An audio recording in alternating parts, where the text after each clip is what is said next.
សាច់រឿងចាប់ផ្ដើមនៅក្នុងបន្ទប់សម្ភារការងារមួយហានឡៃដែលជាតួឯកត្រូវបានអ្នកសម្ភារបដិសេធមិនព្រមទទួលចូលបម្រើការងារនោះទេបន្ទាប់ពីពួកគេបានដើរផុតបន្តិចពួកគេក៏និយាយខ្សឹបខ្សៀវគ្នាថាមូលហេតុដែលពួកគេព្រមទទួលហានឡៃមកចូលសម្ភារ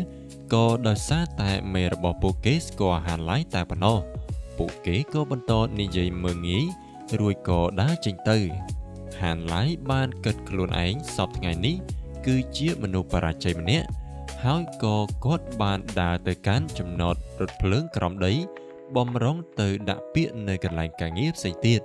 ប៉ុន្តែពេលនោះភ្លើងក៏បានដាច់ហើយផ្ទាំង system មួយក៏បានផុសឡើងដោយបានផ្ដល់ជម្រើសឲ្យហានឡៃសម្រេចក្តីស្រមៃមួយក្នុងពេលនោះហានឡៃក៏ប្រាថ្នាចង់ចាប់ផ្ដើមជីវិតសាជាថ្មីដើម្បីក្លាយជាអ្នកជោគជ័យម្នាក់រូបពេចនោះហានឡៃក៏បានសង្កេតឃើញខ្លួនឯងកំពុងតែនៅក្នុងរថភ្លើងហើយមុខរបស់គេមានភាពក្មេងជាងមុនគេក៏សន្មតថាខ្លួនបានឆ្លងពេលវេលាមកកាន់អតីតកាលរូបពេចនោះគេក៏បានមើលឃើញមនុស្សស្រីស្អាតម្នាក់ដែលមានឈ្មោះថាឈិនយ៉ាងហ្វេហានឡៃក៏បាននឹកឃើញពីព្រឹត្តិការណ៍ថ្ងៃនេះនៅជីវិតមុនរបស់គេដែលកាលនោះហានឡៃមានចរិតដូចជាស៊ីមអញ្ចឹងដែរដោយគេព្យាយាមតែញ៉ែឈិនយ៉ាងហ្វេ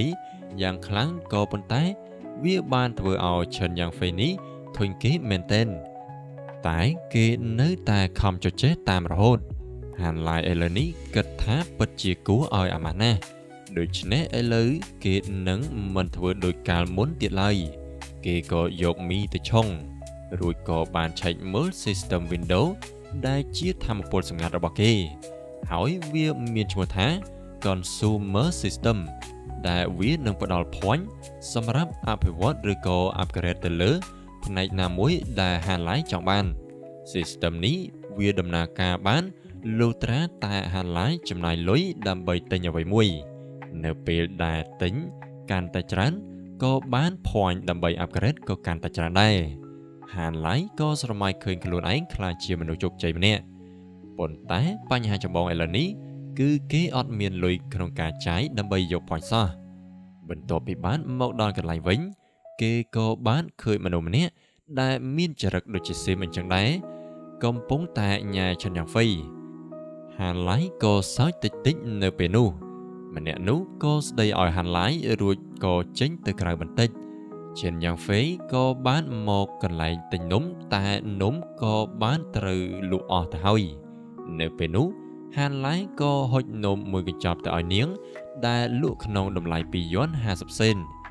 ឈិនយ៉ាងហ្វេក៏ទិញហើយក៏ឲ្យប្រាក់3 យ៉ន់មិនបាច់អាប់មកវិញទេដូច្នេះហើយហានឡៃក៏ហុចក្រូចមួយកំណាត់ឲ្យក្នុងពេលនោះបរោះដែលបានញ៉ែឈិនយ៉ាងហ្វេបានមកដល់វិញហើយក៏និយាយស្រែកឡូឡាពេញរថភ្លើងដោយគេច្រណែនជាមួយនឹងហានឡៃដែលមានភាពស្និទ្ធស្នាលនឹងឈិនយ៉ាងហ្វេគេក៏បានវាហានឡៃតែហានឡៃមិនតបតនោះទេហើយគិតថាសំណាងគេបានមកដល់ហើយព្រោះអាម្នាក់នេះនឹងឲ្យលុយសងចំណឿចិត្តនៅពេលបន្តិចទៀតនេះស្ថានភាពក៏កាន់តែតានតឹងឡើងដោយនៅពេលនោះអ្នកទាំងពីរក៏បានបន្តទាស់សម្ដីគ្នាទៅទៀតហានឡៃក៏បានខ្សឹបបញ្ឈឺបន្តថែមទៀតជនបង្គោលក៏វាហានឡៃបន្តទៅទៀតតែត្រូវអ្នកនៅក្នុងនោះខាត់បានក្នុងពេលនោះឈិនយ៉ាងហ្វេក៏បានមកដល់ហើយក៏ទាញជនបង្គោលរួចក៏មើលរបួសហានឡៃនាងភ័យយ៉ាងខ្លាំងក៏ខំប្រឹងហៅគ្រូពេទ្យឲ្យមកជួយមួយសន្ទុះក្រោយមកប៉ូលីសក៏បានមកដល់ហើយក៏ឃាត់ជនបង្គោលឈិនយ៉ាងហ្វេគិតក្នុងចិត្តថាអាណិតហានឡៃក៏ព្រោះថាគាត់ត្រូវគេវាយយ៉ាងនេះក៏ដោយសារតានាងជនបង្គោលក៏ខំនិយាយរកលេសជាមួយប៉ូលីសដោយគេខ្លាចត្រូវជាប់គុកគេក៏អង្វរឈិនយ៉ាងហ្វេឲ្យជួយតែមិនបានផលសោះដូច្នេះហើយគេក៏ទេទៅឪពុករបស់ខ្លួនដើម្បីឲ្យមកជួយផងរំពេចនោះហានឡៃក៏ភ្ញាក់ឡើងយ៉ាងហ្វេឃើញហើយក៏មកសួរពីរបួសរបស់គេក្នុងពេលនោះហានឡៃអៀនពេកក៏រហូតដល់ថ្នាក់ហូរឈាមតាមច្រមុះនាងឆ្ងល់ថាហេតុអ្វីបានជាហានឡៃមកហូរឈាមតាមច្រមុះវិញ នាងសង្កេតឃើញថាហានឡៃបានបាក់ថ្មិញមួយហានឡៃក៏យកលេសនេះដើម្បីនិយាយថាគេចង់ចោទបណ្ដឹងទៅលើអ្នកបង្កដើម្បីទាមទារសំណងផ្លូវចិត្តពេលវេលាគឺបានកន្លងផុតទៅមួយរយៈហានឡៃក៏បានដើរចេញពីកន្លែងមើលរបួសហើយគេក៏បានមកជួបនឹងឈិនយ៉ាងហ្វេគេក៏សរសើរនាងថាជាស្រីស្អាតប្រចាំសាលាហើយមានចិត្តល្អទៀត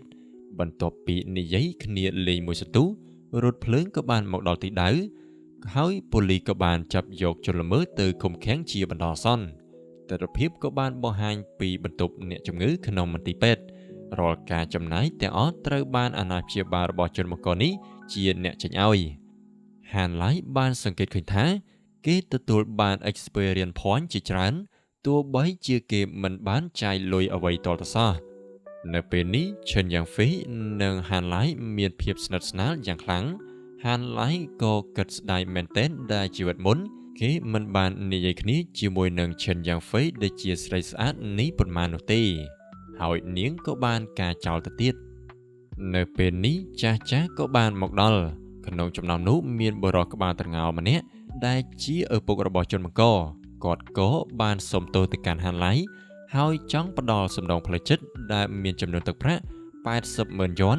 ដែលប្រមាណជា$11,000រំពេចនោះទឹកមុខរបស់ហានឡៃក៏ប្រែជាមកសប្បាយចិត្តភ្លាមហានឡៃចាប់អារម្មណ៍ជាមួយនឹងចំនួនលុយនេះមែនទែនតែគេបានប្រែប្រធានបទ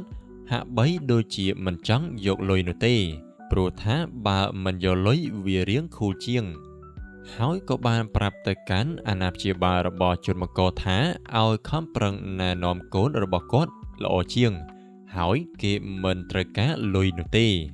ពាក្យនេះបានធ្វើឲ្យលោកពូរំភើបចិត្តមែនទែនហើយក៏អរគុណដល់ហានឡៃបន្ទាប់ពីបានសួរសុខទុក្ខហានឡៃហើយអ្នកទាំងអស់គ្នាក៏បានចេញមកក្រៅវិញដែលឪពុកជនបង្កក៏បានសុំទោសឪពុករបស់ឈិនយ៉ាងហ្វេដើម្បីឲ្យគាត់កុំប្រកាន់ជាមួយនឹងកូនគាត់នោះអីឪពុករបស់យ៉ាងហ្វេញញឹមតែគិតក្នុងចិត្តថា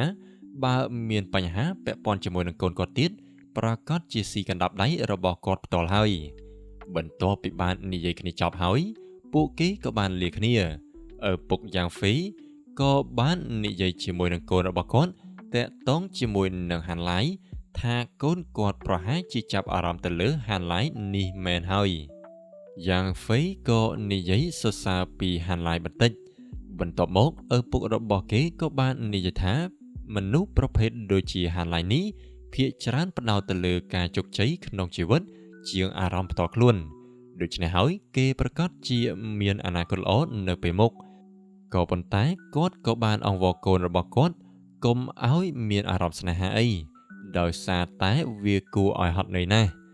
យ៉ាងហ្វេបានបង្ហើបថានាងមិនទាន់គិតពីរឿងស្នេហានោះទេក្រឡេកមើលហានឡៃវិញគេក៏បានសង្កេតមើលឃើញ experience point របស់គេកើនឡើងយ៉ាងខ្លាំងពេលដែលមានការចំណាយទៅលើខ្លួនគេទោះបីជាលុយមិនបានចេញមកពីហោប៉ៅរបស់ខ្លួនផ្ទាល់ក៏ដោយដូច្នេះហើយពេលនេះគេមាន experience point យ៉ាងច្រើន